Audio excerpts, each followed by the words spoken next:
Hey, what's up, you guys? Probably pretty loud right now because the rain is coming down.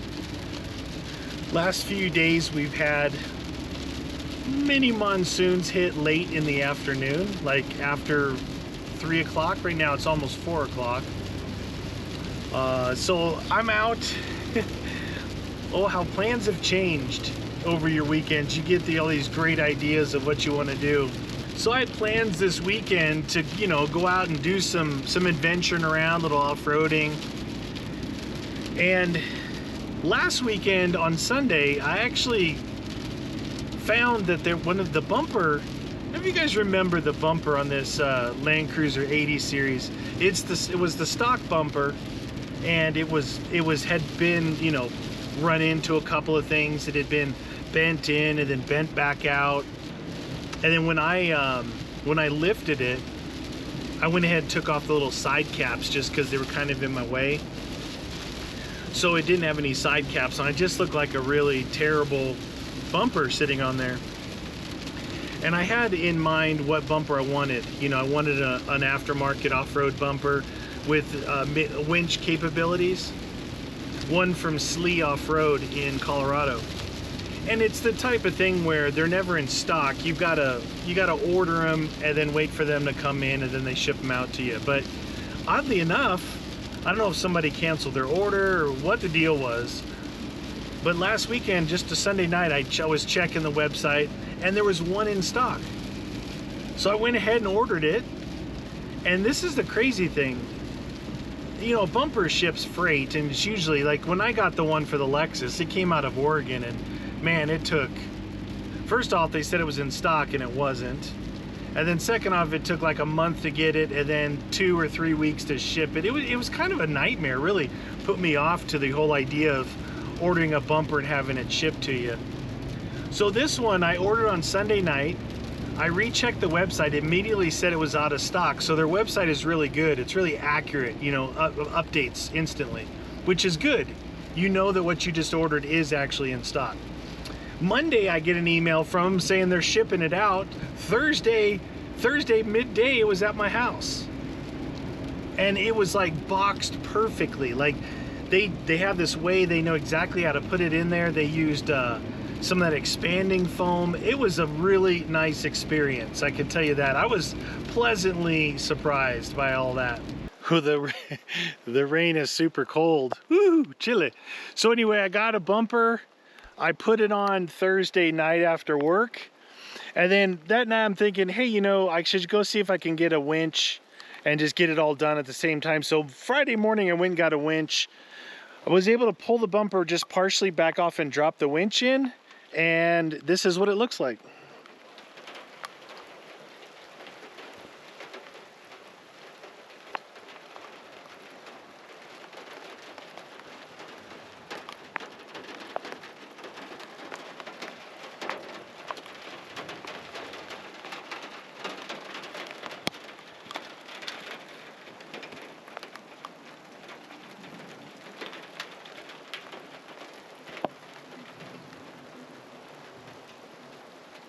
It looks really good. It looks way better than obviously the stock bumper that was all bent up on there, but it looks really good. Winch fits perfect.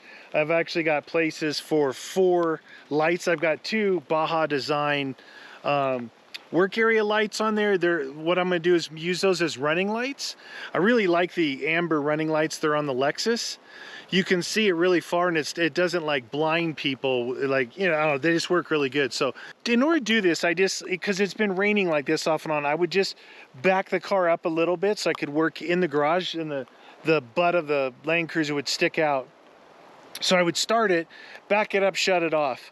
I was working on it, started it, pulled it in, and the next day did the same thing. Well, Saturday, everything was done. I'm like, I'm gonna go head out. I'm gonna go, I don't know. I don't know if I need to try the winch out. I mean, I had to unspool it to do some work up underneath. So I ran it in and out already.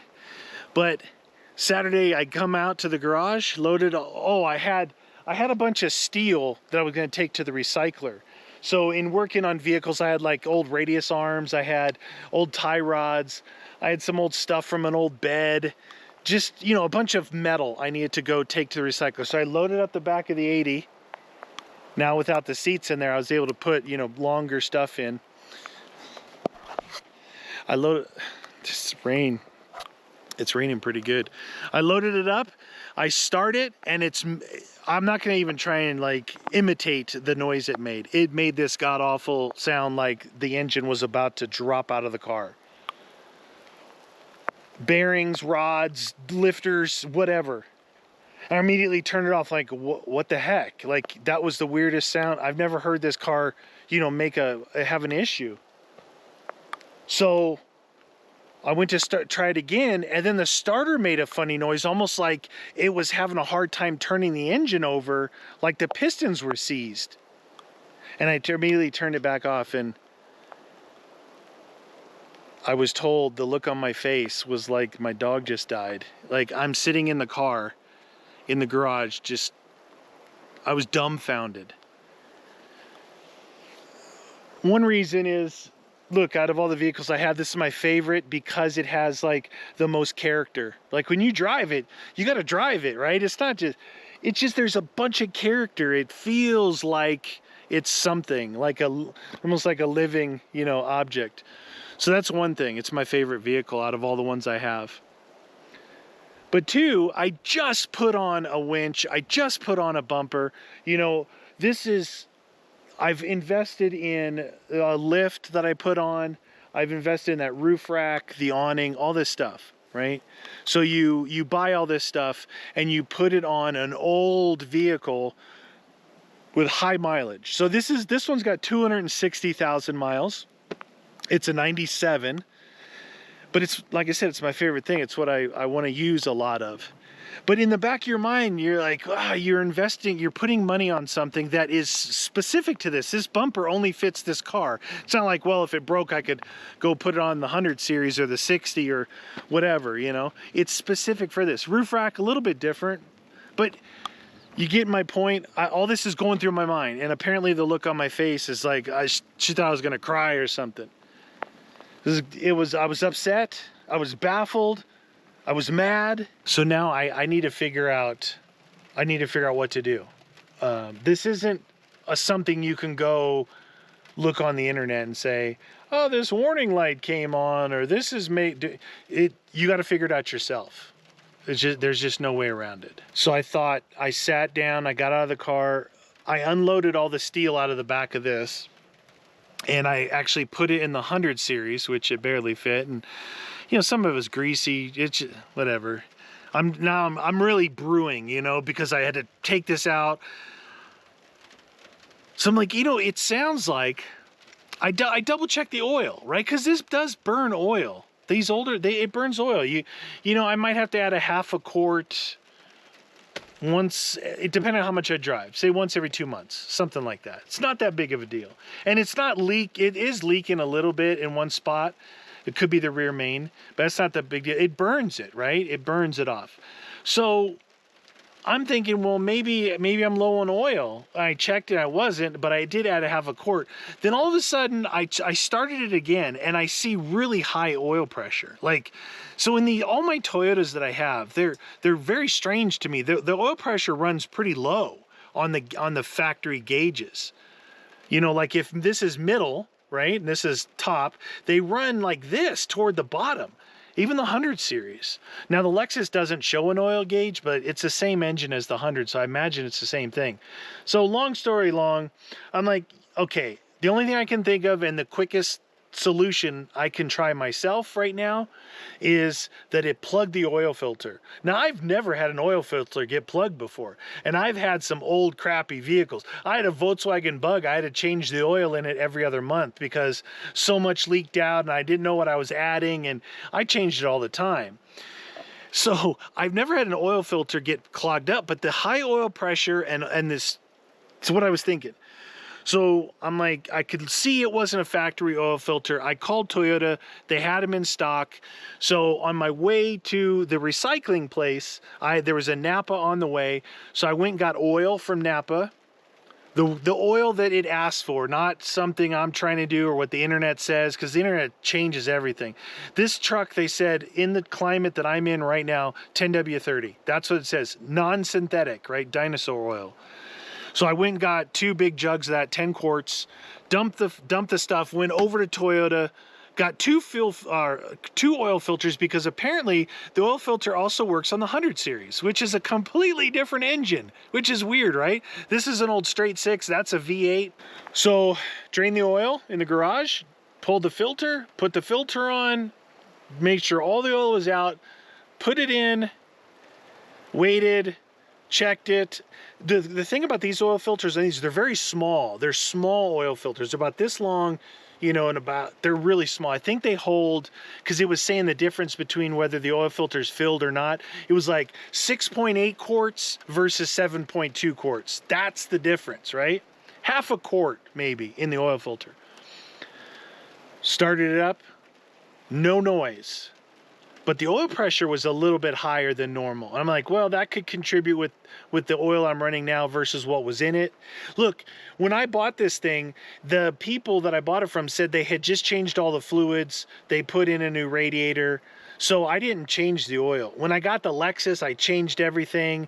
You know, when I got the 100 series, I changed everything. I didn't know how long it had been.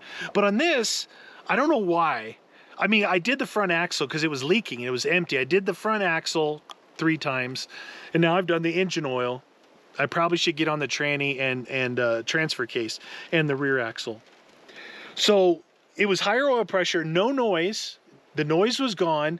Turned it off. You know, I kind of let it warm up a little bit. Dude, it does not take long for this straight 6 to like get hot. It never overheats. Like the thing is right in the middle, but man, 2 minutes running, you can't touch the engine. You can't touch the valve cover. Something about this thing, and it'll stay hot. Like I'll park it and I'll come out like 6 hours later and you could still fry an egg on it. Someone just shot. Who'd be shooting in this weather? And who'd be shooting up here? It's where you camp. Okay, came back out. It needed another half quart. Put it in, and I took it for a drive. I went to the other auto parts store to dump the oil, because I used one of those VP racing fuel cans, and I drained the oil and I poured it in there. It's a real good way to keep the oil, because you can close it, no smell gets out, and you can keep it in your garage. And it's 5 gallons. That's a lot of oil changes. So I probably had 3 oil changes in there and a couple of diff changes. Went and dumped that, drove this to do a little short test run, and then came back, everything seemed okay. Wow, I am getting soaking wet. I'm getting soaking wet. So, the other thing I was really pissed off about, we're 2 weeks out from a 10-day trip, Can We Survive, where Niels is flying down from Toronto, and we're gonna do a 10-day trip. So, we're 2 weeks out. I'm like, I've been doing all this off-roading and adventuring in all my vehicles. All of a sudden, one wants to take a crap, and this is the one I want to drive, and I'm gonna let him drive the Jeep, I think, unless he wants to take the Lexus or something, whatever. Doesn't matter. That's the whole reason I bought these multiple vehicles, so we could each have one. So all that in mind, you can imagine what was going through my head. 2:30, 3 o'clock yesterday, which Saturday, when all this happened, I was spent. I was like emotionally spent. I was gonna come out and, you know, have some fun, make a video, and no. I'm like, I just want to lay on the couch. And I'm not like that usually, especially when it's raining and not raining and raining. You know, it's cool where there's weather and you go have some fun. It's really cool. So I was just mentally spent. And so she just told me again, go get in the 80 and go take off. You need to make sure that it's running okay. So, because you have a little bit of time if there's something else you need to do before these 2 weeks come up. So that's why I'm out right now, and I just figured I'd fire up the GoPro and talk to you guys a little bit. But you know what? I'm getting inside. Oh, Jesus. I don't have a temperature gauge in here. But it is cold. Like, so right now it's, well, I don't know, it's 4:15 p.m. I took Buck for a ride this morning. It was 80, 85. So it's been 80s to 90 degree F here. But the monsoons have been coming in every afternoon. So in the morning it's nice and cool, and then in the evening it gets cool. But right now this this is why we have monsoons. This rain is like freezing cold. It's borderline grapple or mini hail, right? It's borderline. So it gets so, the ground is so hot, all this heat is rising, and it hits these cold clouds, and that creates the monsoon. I think. I'm pretty sure. It's pretty unique to areas like this. So it's really cold, and being like it's all wet now with all this cold water, it's pretty crazy. Anyway, it seems like everything's okay. It seems like everything, there's been no more noise. Oh, one other thing I was trying to say is I think that it's possible that, you know, starting it up and moving it back and shutting it off, like really quick, to start it, putting gear, move it back. And I did that like 3 or 4 times, Something could have came loose and got lodged in there. But it seemed like maybe there might be still something floating around, like some of the oil galleries might be partially plugged, because I am running a little bit higher oil pressure. But I have a factory filter on there and the recommended oil in here, which is completely different than what was in here. This might be normal. When I come up to a stoplight and I'm idling, whatever, it's 500-600 RPM, it's down like where I was used to seeing. It's so, the reason why I know, because it's so low that it's scary looking. You're like, there's almost no oil pressure. And then as soon as you take off, that oil pressure comes up. So I think everything's working good. I mean, I have faith in it. We're at 258,500 exactly right now. 258,000. So not quite 260. But these straight 6 engines, you know, if you take care of them, they should run a long time. I got 311,000 on that V8 in the 100 series. So I've got some pretty good luck with these higher mileage Toyotas. Not, you know, touch wood, knock on wood, that it keeps going. But I'm up here in my area where I do some cooking. It's like the quickest place to get up into kind of the deep forest. There's no mud yet. But I looked everything up. If these monsoons continue, the ground and the trees are going to be perfect for our trip, number one. Number two, the main week that we're going to be out doing all our overnighters, the full moon hits on a Wednesday, so it'll be waxing and waning all week long. So it's not going to be pitch black out there, which will be pretty cool as well. Pretty excited. It's a big, for me, looking at this, it's been so long since we were together doing something on Can We Survive? And we had done a few, and then we had another hiatus before. So this is the second time. And coming back from this will tell a lot. Like if we still got it, if we still having a blast, and it's worth all the effort for him to come all the way from Toronto here, all the work we have to do ahead of time on our gaming channels to get, like, you know, we're right now, I think we're down to 30 more videos we have to do in the next 2 weeks to cover the 10 days that we're gone. And then I have to do everything for my own channel. So there's a lot leading up to it, and then as soon as you get back, it's bam, right back to work, which I'm not complaining. I'm just saying there's a lot that goes in behind the scenes to this stuff. But I just thought I'd share it with you guys. I'm actually out running, making sure, I call this thing the Bucky Trucky because my dog's name is Bucky Trucky. I'm just making sure everything's okay because I freaked out a little bit yesterday. I mean, not freaked out. I was upset, you know, like when you get a little angry, a little bit more hurt. I was just kind of like, affected by the situation, that it could have been a lot worse. My mind started running rampant, you know. I'm like, great, that's all I need. The 60 doesn't run, now the 80's not going to run. I'm going to have to drive the Lexus, so Guns drives the Jeep. But I think it's all going to work out. But I wasn't able to get out and do any real adventuring, but that happens. Thursday and Friday I had so much fun putting this bumper on. Oh, and by the way, the engineering of the bumper is as spot on as I've seen any. It literally slid right on the frame rails, and it had 2 bolts in the top, 2 bolts in the bottom, 2 bolts in the side of each frame rail, and those are all factory threaded holes. No drilling, no nothing, and it went perfectly, and everything lined up. I'm really impressed with Slee's design. Now they've got a rear bumper, but holy cow, I paid $1,600 for the front bumper. I know that's a lot, but in the world of bumpers, winch bumpers, it's actually a good price, especially for the quality. Now that I see the quality, it's like triple coated, all that. It's really, really good. But the rear bumper is over $4,000. And I just can't crack that nut.